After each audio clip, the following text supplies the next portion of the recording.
بسم الله الرحمن الرحيم. السلام عليكم ورحمة الله وبركاته. إنا لله وإنا إليه راجعون. runtii tacsi wax badan aan dirnay maalin walba tacsi aan diraynay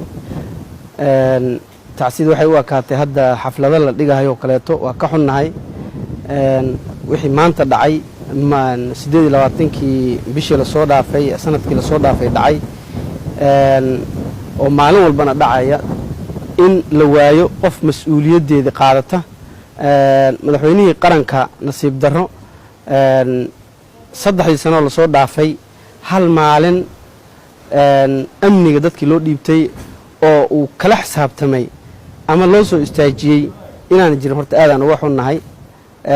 waxaa kaloo iyadana nasiib darro ah in dadkii Soomaaliyeed la go'doomiyey oo aan ognahay banaadir saybiyaana qofka ka baxa oo aan qaybtan dib ugu soo laaban karin anigoo xildhibaan haddaan iridaas ka baxan dib ugu soo laaban karin xaafadda hodan isgooska hodan haddii aan tago aan dib ugu soo laaban karin oo anoo xildhibaan haddaan ka baxo dib ugu soo laaban karin oo la ii diiday qofka xagga joogaana xagga uu joogayo kan dhinac aan joogan dhinac uu joogayo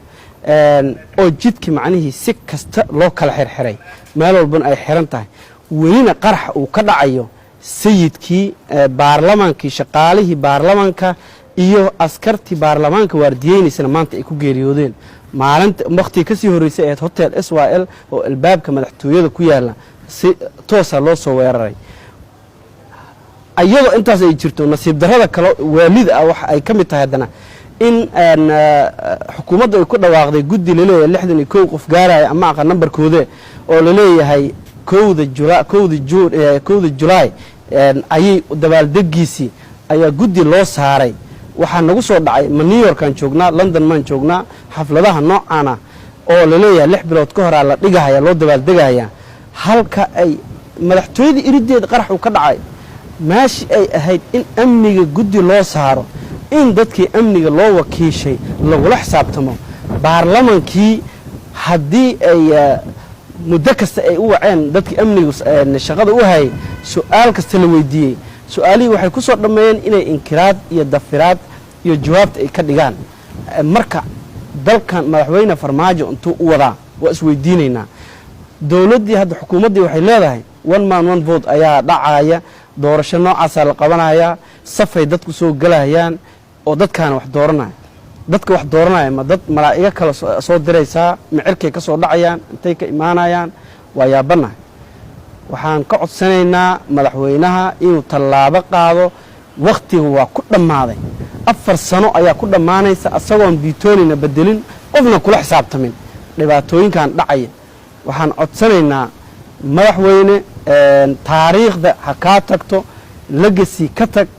dalkan ma sii joogi kartid qof sii joogayna malaha qof walba inta uu jooga ayaa lagu xusi doonaa ayaana lagu xusaa madaxweyne wax ka bedel ajandahan wax ka bedel ma ahan wax la qaadan karo maalin walba inaan tacsiyeyno tacsidii aan ku soo laabano tacsidu xaflad ma aha waxay isku bedeshay hadal dadka